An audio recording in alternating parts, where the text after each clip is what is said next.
오늘 이 새벽에 우리에게 주시는 하나님 말씀은 요한복음 4장 21절부터 24절까지 말씀입니다.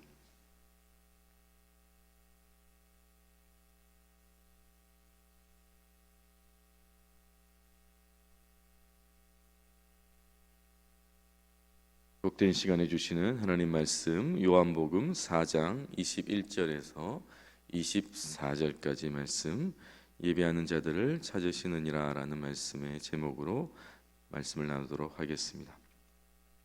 저하고 함께 합독하도록 하겠습니다. 21절부터 함께 한 목소리로 선포하도록 하겠습니다. 시작. 예수께서 이르시되 여자여 내 말을 믿으라.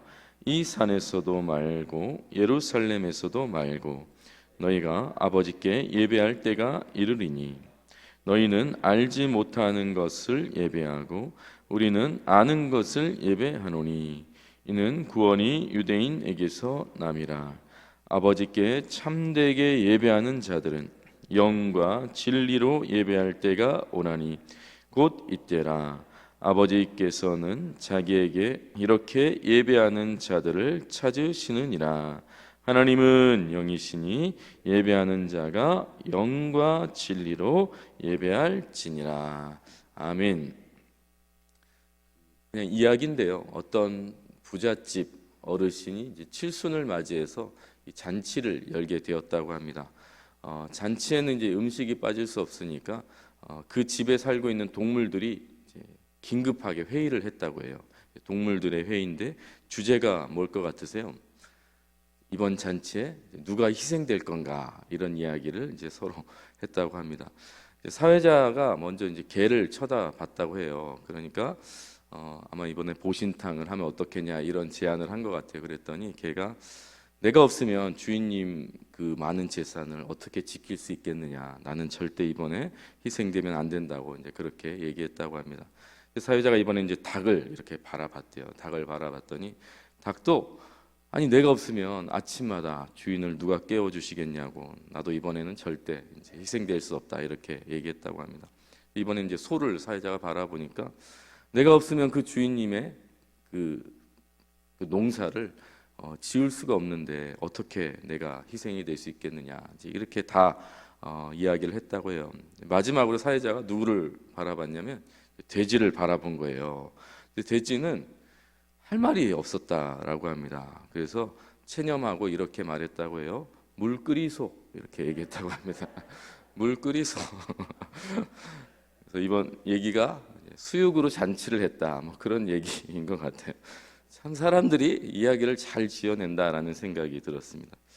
이 이야기를 제가 이제 이렇게 읽으면서 존재에는 다 이유가 있다, 뭐 그걸 말하고 싶어 했던 것 같아요. 존재하는 데는 다 이유가 있다. 여러분, 그리스도인의 존재 이유는 무엇일까요? 그리스도인의 존재 이유 우리가 잘 알죠. 이사야 43장 21절 말씀입니다. 우리 같이 한번 읽어볼까요? 시작. 이 백성은 내가 나를 위하여 지었나니 나를 찬송하게 하려 함이니라. 하나님께서 우리의 창조 이유에 대해서 하나님을 예배하는 자로 우리를 지으셨다라고 분명하게 기록하고 있습니다. 그럼 창조 목적이 예배라고 하는 것이죠. 우리의 존재 이유가 예배라고 하는 것입니다. 그럼 신앙교육의 아주 기초적인 토대가 되는 그 웨스트민스터 신앙고백 1문도 마찬가지예요. 사람의 제일 되는 목적이 뭔가? 사람이 제일 되는 목적은 하나님을 영화롭게 하고 영원토록 즐거워하는 것입니다. 뭐 말하는 거겠어요? 예배자라는 것이죠. 우리의 인생의 목적이 예배다라고 하는 것을 강조하고 있는 것입니다. 오늘 성경도 뭐 잘 알고 있는 말씀이잖아요. 예배에 대해서 강조하는 말씀입니다.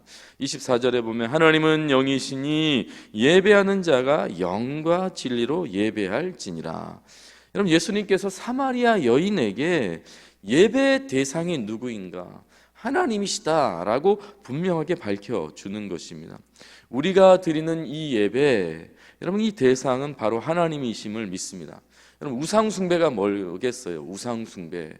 우리가 뭐 우상숭배 하지만 여러분 대상자가 불분명한 게 우상숭배예요. 하늘을 예배하기도 하고 뭐 땅을 예배하기도 하고 바다를 예배하기도 하고 짐승을 예배하기도 합니다. 심지어 죽은 사람을 예배하기도 하는 것, 그게 우상숭배이지 않습니까? 근데 사실 우상숭배는 예배 대상이 중요하지 않아요. 그게 뭐가 됐든지 간에 지성이면 감천이라고, 그저 내가 정성껏 예배하고 그리고 복 받으면 된다, 이게 사실 우상숭배이지 않습니까? 그러나 우리가 믿는 기독교, 우리가 속한 기독교, 그리고 우리의 존재 이유는 분명해요. 오직 하나님께만 예배 드리는 존재로 우리는 목적하고 그리고 존재하고 있다라고 하는 것입니다. 그리고 오늘 말씀은 사마리아 여인에게 예배 대상인 하나님이 어떤 분이신지도 분명하게 밝혀주죠. 하나님은 영이시다. 하나님은 영이시다. 여러분, 하나님은 영이시다. 그러니까 하나님은 시간에 매이지도 않아요. 장소에 매이지도 않으시는 거예요. 우리는 시간과 장소에 매이기 때문에 시간을 정해서 예배드리고 장소를 정해서 예배를 드리지만 사실 하나님은 언제나 어디서나 예배 받기 합당하신 분이심을 믿습니다. 영이시기 때문에 그래요. 영이시기 때문에. 그뿐만 아니라 영이신 하나님과 우리의 관계가 어떤 관계인지 21절에 밝혀주고 있죠. 예수께서 이르시되 여자여 내 말 믿으라. 이 산에서도 말고 예루살렘에서도 말고 너희가 아버지께 예배할 때가 이르리라. 하나님을 아버지라고 지금 말하고 있습니다. 그러니까 예배하는 우리와 그리고 예배 대상인 하나님과의 관계가 어떻다는 거예요? 여러분, 가족 관계라는 것이잖아요. 가족 관계. 아버지와 자녀의 관계와 같다, 그렇게 말하고 있는 것입니다. 여러분, 예배를 드리고 예배를 받는 우리와 하나님과의 관계가 이 부자 관계 같은 관계라고 한다면, 여러분, 우리는 하나님 앞에 나아갈 때 어떻게 나아가야 되겠습니까? 우리가 하나님께 예배를 드릴 때 어떻게 예배 드려야 되겠어요? 여러분, 관계가 정해지면 여러분 우리의 태도와 자세가 자연스럽게 정해지는 것이죠. 여러분, 어찌되었건 오늘 말씀이 우리가 드리는 예배의 대상을 분명하게 밝혀주고 그 대상이 하나님이 어떤 분이신지도 분명하게 말해주고 또 관계도 어떠한지 분명하게 밝혀주고 있는 것이죠. 근데 오늘 말씀은 이것뿐만 아니라 우리에게 아주 더 중요한 것, 흥미로운 말씀을 하고 있는데 23절 말씀이에요. 23절 말씀 함께 같이 한번 읽어볼까요? 시작. 아버지께 참되게 예배하는 자들은 영과 진리로 예배할 때가 오나니 곧 이때라. 아버지께서는 자기에게 이렇게 예배하는 자들을 찾으신다는 거예요. 하나님은 이렇게 예배하는 자들을 찾으신다라고 말하고 있다라고 하는 것이죠. 여러분, 하나님께서는 참된 예배자를 찾으신다. 우리가 이런 말을 들으면 언뜻 생각하는 것이 하나님께서 막 불꽃 같은 눈으로 바른 자세와 바른 태도와 바른 정성과 바른 마음으로 예배를 드리는 자를 찾으신다, 이렇게 우리가 생각을 하죠. 저도 그런 설교를 많이 들었던 것 같아요. 그래서 제가 들었던 설교 중에 불순한 예배 태도 중에 이런 게 있다. 출장파가 있다고 해요. 출장파. 뭔가 봤더니 눈은 강단을 이렇게 바라보는데 마음은 어디에 가 있어요? 콩밭에 가 있는 출장파들이 있다라고 말하기도 하고, 또 학구파도 있다고 합니다. 학구파. 평소에는 이제 성경을 잘 안 읽으시다가 설교가 시작되면 성경을 읽으시고 그리고 공과 공부를 막 준비하는 그런 학구파들이 있다고 해요. 또 붕어파도 있다고 합니다. 붕어파. 어떤 파인지 아시겠죠? 찬송을 부르는데 입만 이제 붕어처럼 하는 붕어파들이 있다고 합니다. 경비파도 있대요. 경비파. 누가 왔나 안 왔나 이제 예배 시간에 유난히 이제 경비를 보시는 분들이 있다고 하더라고요. 그러면서 이제 예배 잘 드려야 된다, 예배 태도 중요하다, 이렇게 강조했던 설교를 제가 많이 들었던 것 같아요. 여러분, 예배 태도 중요합니다. 자세도 중요하고 마음과 정성이 중요한데, 근데 오늘 예수님께서 아버지께서 자기에게 이렇게 예배하는 자들을 찾으신다라고 하는 이 말씀을 통해서 우리에게 하고 싶은 보여주고 싶은 하나님의 마음이 있다는 거예요. 하나님이 어떤 분이신지를 먼저 밝혀주고 싶어 한다라고 하는 것입니다. 그럼 여기서 찾는다라고 하는 단어가 헬라어로 제테오라고 하는 단어인데, 잃어버린 걸 다시 찾는다라고 하는 의미가 있다고 해요. 잃어버린 걸 다시 찾는다. 그럼 누가복음 2장에 보면요, 예수님께서 12살 됐을 때 유월절에 예수님의 부모인 요셉과 마리아와 함께 예루살렘에 갔던 사건을 기록하고 있어요. 근데 그때 예수님께서 성전에 계셨잖아요. 그런데 부모들이 예수님을 잃어버린 줄 알고 여기저기 찾아다녔다라고 하는 기록이 있습니다. 그러다가 성전에 계신 예수님을 찾게 되는 장면이 나오는데, 이때 요셉과 마리아가 예수님을 찾았다라고 하는 그 찾았다라고 하는 단어와 오늘 하나님께서 예배하는 자들 찾는다라고 하는 이 단어가 같은 거예요. 같은 단어. 그러니까 지금 찾는다라는 것은 마치 부모가 잃어버린 자식을 찾아다니시듯이 찾았다라는 거예요. 그리고 찾고 있다라고 하는 것입니다. 그렇게 간절히 하나님께서는 잃어버린 예배자를 지금도 찾고 있다라고 말하고 있다라고 하는 거예요. 여러분 생각해 보세요. 지금 예수님께서 이 말씀을 누구에게 하고 있다고 했죠? 사마리아 여인에게 하고 있다고 했잖아요. 사마리아 여인, 우물가의 여인. 여러분 이 여인이 어떤 여인입니까? 뜨거운 한낮에 아무도 찾지 않는 우물가에 물 길려온 이 사연 많은 여자였던 거죠. 근데 이 여인에게 예수님께서 찾아오셨잖아요. 이 여인이 지금 뭐 하고 있었습니까? 여러분 예배 드리고 있었습니까?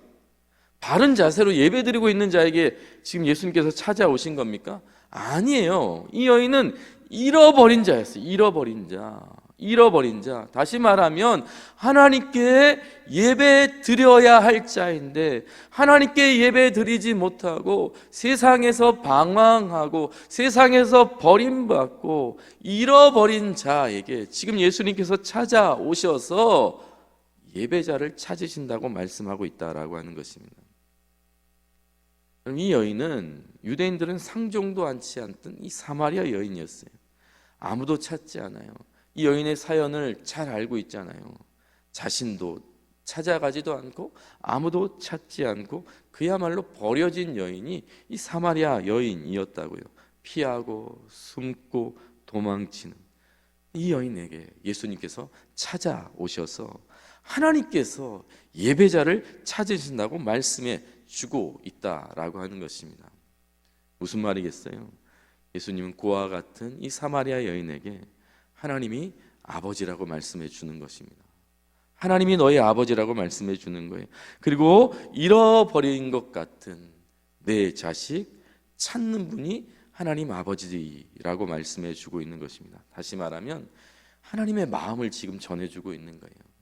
하나님이 너를 찾고 계신다. 너를 기대하고 있다. 너를 원하고 있다. 너의 예배를 받기를 원한다 라고 하는 이 하나님의 마음을 먼저 소개해 주고 있다라고 하는 것입니다. 어느 초등학교 아이가 쓴 동시에 이런 글이 있어요. 우리 아빠는 왜 안경을 쓰고 계실까? 나를 더 자세히 보려고 안경을 쓰시겠지. 우리 아빠는 왜 키가 크실까? 내가 어디에 있나 찾으시려고 키가 크시겠지. 여러분 이 아이가 이런 글을 썼어요. 부모의 사랑을 얼마나 충만히 받고 있는가, 여러분 그 마음이 느껴지지 않습니까? 여러분 실제로 부모의 마음이 우리 자녀들에게 맞춰져 있는 거 사실이잖아요. 우리 하나님의 마음도 우리에게 맞춰져 있는 줄 믿으시기 바랍니다. 여러분 우리의 마음 하나님께 맞춰져야 될 이유가 바로 여기에 있는 거예요. 나를 그렇게 기다리고 찾고 원하고 또 예배받기를 원하시는 그 하나님의 마음 때문에 우리도 그 하나님을 바라보고 예배 드리는 것이죠. 여러분 우리가 왜 예배 드려야 되겠어요? 하나님이 예배를 드리지 않으면 혼낼까 봐 우리 하나님 앞에 예배 드립니까? 이렇게 드리지 않으면 하나님께 벌 받을까 봐 우리가 하나님 앞에 나오는 것입니까? 아니잖아요. 아버지시라고요. 하나님께서 그렇게 기다리시고 찾고 원하셨던 그 당신의 자녀들이 저와 여러분이기 때문에 그 마음을 아는 우리가 마땅히 하나님께 예배 드리고 있는 거잖아요. 이 새벽에도 마찬가지인 줄 믿습니다. 우리가 복 받기 위해서가 아니라 하나님께서 그렇게 사랑하는 자가 바로 저와 여러분이기 때문에, 하나님께서 그렇게 예배 받기를 원하는 그 존귀한 자가 저와 여러분이기 때문에 이 새벽에 하나님께 예배 드리는 줄 믿습니다. 이게 바로 예배라고 하는 것입니다. 여러분, 우리가 교회 생활하면서 많은 것을 강조하잖아요. 전도도 해야 되고, 교회당도 우리가 지읍시다 말하기도 하고, 구제하자고 하기도 하고, 봉사합시다, 헌금합시다 강조하지만, 여러분, 예수님 다시 오시면 다 끝나는 일들이에요. 예수님 다시 오시면 다 끝난다고요.